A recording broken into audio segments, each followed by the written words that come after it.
Hi friends, అందరికీ నమస్కారం. అంజలి కథలకి స్వాగతం. 100 కట్ల పిశాచం కథలు 8వ భాగం. రాక్షసుడు రాక్షసాంశ. ఒకానొకప్పుడు సౌగంధిక దేశంలో స్త్రీలు మహా సౌందర్యవతులుగా ముల్లోకాల్లోనూ ప్రసిద్ధి చెందారు. దేవ, దానవ, గంధర్వ, కిన్నెర, కింపురుషాదులు వారి సౌందర్యం చూడటానికి సౌగంధిక దేశానికి వచ్చి వెళుతూ ఉండేవారు. వారి వల్ల సౌగంధిక దేశంలోని సామాన్యులకు చాలా ఇబ్బందులు కలుగుతూ ఉండేవి. సౌగంధిక ప్రభువు సుందరవర్మ ప్రజాక్షేమం కోరి 1 సంవత్సరం పాటు అన్నపానాలు మాని గాలినే భోజనం చేస్తూ ఘోర తపస్సు చేశాడు. బ్రహ్మదేవుడి సాక్షాత్కారం పొందాడు. సౌగంధిక పౌరులు స్వయంగా ఆహ్వానిస్తే తప్ప మానవులు కాని వారెవరూ మా దేశంలో అడుగు పెట్టకూడదు. ఆహ్వానం లేకుండా మా దేశంలో అడుగుపెట్టిన మానవేతరులందరూ తమ దివ్యశక్తుల్ని కోల్పోయి సామాన్య మానవులైపోవాలి. అలా వరం ప్రసాదించు దేవదేవా అని సుందరవర్మ బ్రహ్మని కోరాడు. బ్రహ్మ సుందరవర్మకు కోరిన వరం ప్రసాదించాడు. సుందరవర్మ ఈ విశేషాన్ని ప్రజలందరికీ తెలియపరిచాడు. ఆ తర్వాత నుంచి సౌగంధిక దేశంలో ప్రజలందరూ సుఖజీవితం వెళ్ళబుచ్చుతున్నారు. ఇలా ఉండగా ఒకరోజు పాతాళ లోకం నుంచి మహానందుడు అనే రాక్షసుడు భూలోక సంచారానికి వచ్చాడు. వాడు దేశాలన్నీ తిరిగి సౌగంధిక దేశం పొలిమేరల్లోకి చేరుకున్నాడు.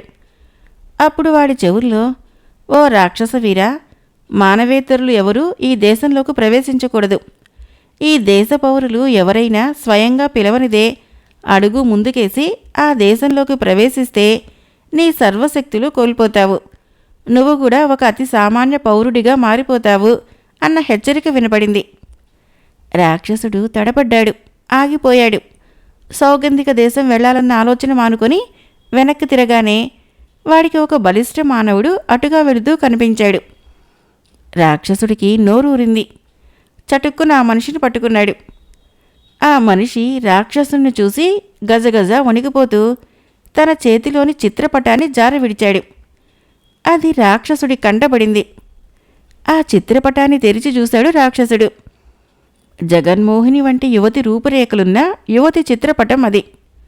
ఎవరీ సుందరి అని ఆ మనిషిని అడిగాడు మహానందుడు. ఈమె నా భార్య. తనంటే నాకు ఎంతో ఇష్టం.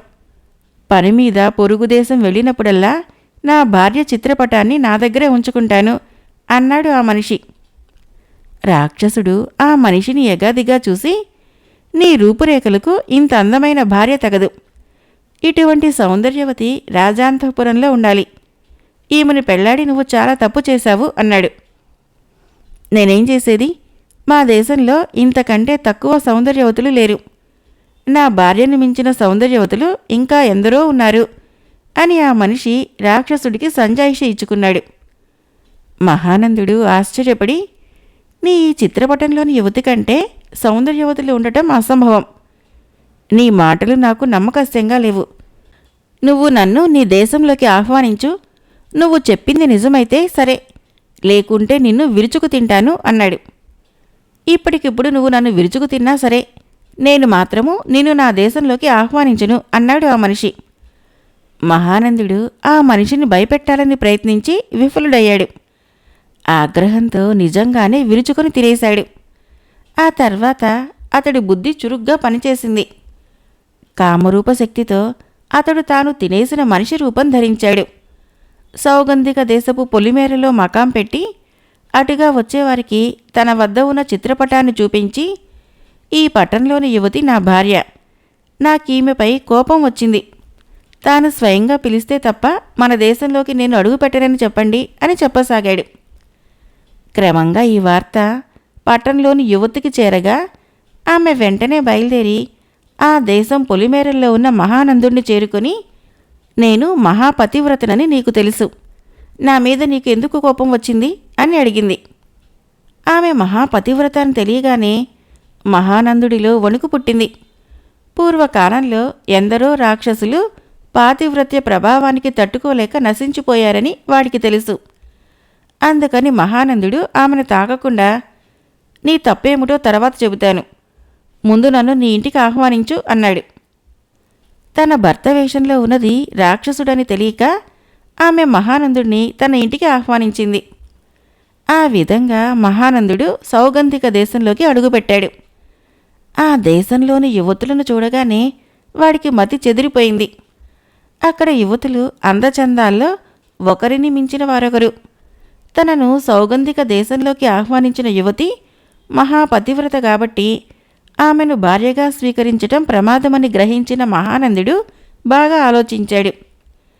చాలామంది రాక్షసులు స్త్రీ లోలత్వం కారణంగానే సర్వనాశనమయ్యారు. ఈ దేశంలో ఏ ఒక్క యువతిని వివాహం చేసుకున్నా అదే గొప్ప అదృష్టం. అందుకని తాను కూడా ఓ అందమైన యువతిని వివాహం చేసుకుని ఇక్కడే కొంతకాలం పాటు సుఖంగా జీవించాలి. పాతాళ లోకంలో అయితే తాను సామాన్యుడు. ఇక్కడ తను బలపరాక్రమాలతో దేశానికి రాజు కూడా కావచ్చును. తాను రాజైతే తన భార్య కూడా రాణి అవుతుంది. ఆమె కూడా వైభవంగా జీవించవచ్చు అని ఒక నిర్ణయానికి వచ్చాడు. ముందుగా మహానందుడు ఓ రాత్రి తనని ఆహ్వానించిన యువతిని తినేశాడు. ఆ తర్వాత ఆ దేశపు మంత్రి కుమారుడైన సుధీరుణ్ణి తినేశాడు. ఆ పైన తన పాత రూపుని వదిలిపెట్టి సుధీరుడి రూపు ధరించాడు. ఎందుకంటే అందాల రాశి అయిన ఆ దేశపు రాజకుమారి గుణసుందరి సుధీరుణ్ణి ప్రేమించింది. సుధీరుడు ఆ దేశానికి కాబోయే రాజు అని అంతా చెప్పుకుంటున్నారు. సుధీరుడి రూపంలోని మహానందుడికి రాజకుమారి గుణసుందరికి వివాహమైంది. ఓ ఏడాది పాటు మహానందుడు భార్యతో హాయిగా కాపురం చేశాడు. వారిద్దరూ తమతోడిదే ప్రపంచమన్నట్లు మసిలారు. క్రమంగా మహానందుడి ప్రేమ మైకం వదిలింది. అతడిలో రాక్షస ప్రవృత్తి తలెత్తసాగింది. కొత్తగా లభించిన అధికారంతో అతడు ప్రజల్ని బాధించి వినోదించసాగాడు. సుందరవర్మ అల్లుడి ప్రవర్తనకు బాధపడి బెంగతో మంచం పట్టి ఓ రోజున కన్ను మూశాడు. ఆ తర్వాత నుంచి మహానందుడి ఆగడాలకు అంతే లేకపోయింది. పుత్ర వాత్సల్యం కొద్దీ మహామంత్రి పతివ్రత కావటం వలన గుణసుందరి మహానందుడి ఆగడాలు భరిస్తున్నారు. ప్రజలు మాత్రము వాడి ఆగడాలను భరించలేకపోతున్నారు. వారిలో కొందరు సౌగంధిక దేశం వదిలి హిమాలయాలకు బయలుదేరారు. అక్కడ ఏ ఋషి పుంగవుడైనా కనపడితే తమ సమస్య చెప్పుకోవాలని వారి ఆశ. వారి ఆశ ఊరికే పోలేదు. వారికి హిమాలయాల్లో భరద్వాజుడనే ఋషి తటస్థపడి కుశల ప్రశ్నలు వేసి విషయం తెలుసుకున్నాడు. ఆయన దివ్యదృష్టితో మహానందుడి నిజరూపం తెలుసుకుని, నాయన్లారా, మీ దేశాన్నేలుతున్న సుధీరుడు నిజంగా మంత్రి కుమారుడు కాదు, మహానందుడు అనే రాక్షసుడు. స్త్రీ కాంక్షతో రాజ్యంలోకి ప్రవేశించాడు. అధికారం చేతికి రాగానే తన రాక్షస ప్రవృత్తిని ప్రదర్శిస్తున్నాడు. భార్య పాతివ్రత్య ప్రభావము ఎల్లవేళలా వాడిని కాపాడుతోంది. నేను మీకొక మంత్రదండం ఇస్తాను. దాని ప్రభావంతో వాడిని రాజ్యం నుంచి పారద్రోలవచ్చు. అయితే వాడు విధించే షరతు ఏదైనా దానికి మీరు అంగీకరించాలి. అప్పుడే ఈ మంత్రదండము వాడిని రాజ్యం నుంచి బయటికి పంపగలదు అంటూ వారికి ఒక మంత్రదండాన్ని ఇచ్చాడు. సౌగంధిక పౌరులు ఆ మంత్రదండాన్ని తీసుకొని సౌగంధిక దేశానికి తిరిగి వచ్చారు. హుటాహుటిన రాజభవనానికి వెళ్ళి మహారాణి దర్శనం కోరారు. మంత్రదండం ప్రభావం వలన రాజభటులు వారిని అడ్డగించలేకపోయారు.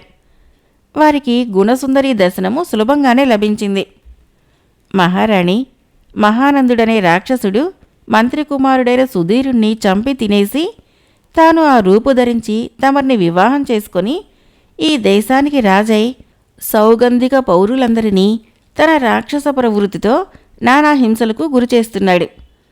తమరు భర్త అన్న అభిమానం వదిలిపెట్టి ప్రజాక్షేమం కోరి ఈ మంత్రదండం సహాయంతో మహానందుణ్ణి తిరిగి పాతాళానికి పంపించివేయాలి అంటూ సౌగంధిక పౌరులు మహారాణికి మంత్రదండాన్ని అందించారు. గుణసుందరి ఆ మంత్రదండాన్ని తీసుకొని భర్త వద్దకు వెళ్ళింది. మంత్రదండం కళ్ళబడగానే మహానందుడికి మానవ రూపు పోయి రాక్షస రూపం వచ్చింది.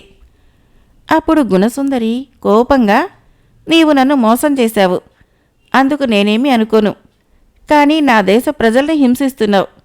నీ అసలు రూపం తెలిసాక నిన్ను నా దేశంలో ఉండనివ్వను, తక్షణం వెళ్ళిపో అన్నది.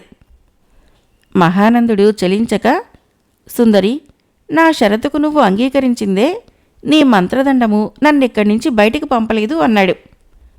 ఏమిటి నీ షరతు అంది గుణసుందరి. నేను రాక్షసుణ్ణి, నువ్వు మానవకాంతవు. అయినప్పటికీ మనకు పుట్టబోయే బిడ్డ ఈ దేశానికి ఏలిక కావాలి. అందుకు అంగీకరిస్తే నేను వెంటనే వెళ్ళిపోతాను అన్నాడు మహానందుడు. అప్పుడు గుణసుందరి 5 మాసాల గర్భవతి. ఆమె విచారంగా, నా బిడ్డ రాజు కావాలని నాకు ఉంది.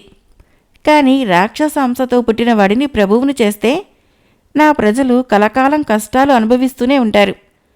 నీ షరతుకు నేను ఎలా ఒప్పుకునేది అంది. రాక్షసుడి వెటకారంగా నవ్వి, అయితే నీ ఇష్టం, నేనిక్కడే ఉంటాను అన్నాడు. గుణసుందరి మంత్రులను పురప్రముఖులను పిలిచి తనకు ఎదురైన సంకటాన్ని వివరించింది. వారంతా ఏకకంఠంతో, ఈ రాక్షసుణ్ణి ఒక్క క్షణం కూడా భరించలేం. ఏదో ఒక విధంగా ముందు మనం ఇతడి పీడ వదిలించుకోవాలి. ఆ తర్వాత మన అదృష్టం ఎలాగుంటే అలా జరుగుతుంది. ప్రస్తుతానికి తమరు అతడి షరతుకు ఒప్పుకోవటమే మంచిది అన్నారు. గుణసుందరి మహానందుడి వద్దకు వెళ్ళి, నీ షరతుకు అంగీకరిస్తున్నాను, ఇక నువ్వు వెళ్ళిపో అంది. మహానందుడు నవ్వుతూ, నా అంశతో పుట్టినవాడు రాజయ్యాక నన్ను తన దేశానికి రమ్మని ఆహ్వానించకపోడు. అప్పుడు మళ్ళీ ఇక్కడికి తిరిగొచ్చి నిన్ను చూస్తాను అని వెళ్ళిపోయాడు. ఆ మాటలకి గుణసుందరి గుండెలు గుబేలుమన్నాయి. కొద్ది మాసాలకి గుణసుందరి 12 బిడ్డను ప్రసవించింది. ఆమె మంత్రులకు కబురు పెట్టి, రాక్షస అంశతో పుట్టిన వీడు ప్రజాకంటకుడు కాకమానడు. కన్న తల్లినే అయినప్పటికీ వీణ్ణి చంపటానికి నాకు అభ్యంతరం లేదు. మీ నిర్ణయం చెప్పండి అంది. మంత్రులంతా ఏకకంఠంతో, వీణ్ణి చంపటం వలన తమరు రాక్షసుడికి ఇచ్చిన మాట తప్పినట్లయితుంది. అందువల్ల మహానందుడు మళ్ళీ మన రాజ్యంలోకి అడుగు పెట్టవచ్చు. అయినా ఈ బిడ్డలో రాక్షసుడిది మాత్రమే కాదు, మీ అంశ కూడా ఉంది. మన అదృష్టం బాగుంటే వీడికి మీ పోలికలు వచ్చి మంచివాడు కావచ్చు కదా అన్నారు. అలా ఆ బిడ్డ అప్పటికి చావు తప్పించుకున్నాడు. అయితే మంత్రుల ఆశ వృధా పోలేదు. గుణసుందరి కుమారుడు పెరిగి పెద్దవాడే రాక్షసుడి శక్తిని, గుణసుందరి మంచితనాన్ని పుణికిపుచ్చుకున్నాడు. శత్రువులకు దుర్నిరీక్షుడై ముల్లోకాల్లోనూ తనకు తానే సాటి అని అనిపించుకున్నాడు. వినయశీలుడు ఈ కథ పూర్తి చేయగానే రాణి ముఖము అదోలాగా అయిపోయింది. మహానందుడి రాక్షసాంశ మానవకాంత గుణసుందరిలో ప్రవేశించినా ఆ బిడ్డ ఆమె పెంపకంలో ప్రజలకు ప్రయోజనకారి అయ్యాడు. దీన్ని బట్టి ఎంత దుష్టశక్తి అయినా సరే తగిన విధంగా మార్గదర్శకులై అదుపు చేసేవారుంటే ప్రజలకు ఉపయోగపడగలరని స్పష్టమవుతున్నది. ప్రస్తుతం నా తీరును బట్టి నేను రాక్షసాంశతో పుట్టినదాన్నని ప్రజలు అనుకోవచ్చు, లేదా నా తల్లిదండ్రుల పెంపకాన్ని నిందిస్తూ ఉండవచ్చు.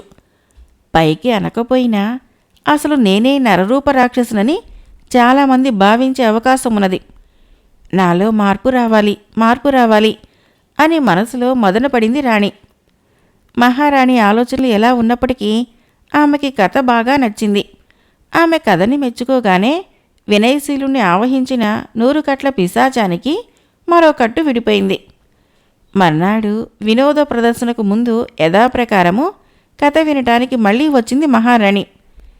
వినయశీలుణ్ణి ఆవహించి ఉన్న పిశాచము మరో కథ చెప్పటం ప్రారంభించింది. 100 కట్ల పిశాచం కథలు 8వ భాగం సమాప్తం. ఫ్రెండ్స్, నా కథలు నచ్చినట్లయితే మన ఛానల్ని తప్పకుండా సబ్స్క్రైబ్ చేయండి, లైక్ చేయండి, షేర్ చేయండి, కామెంట్ చేయండి.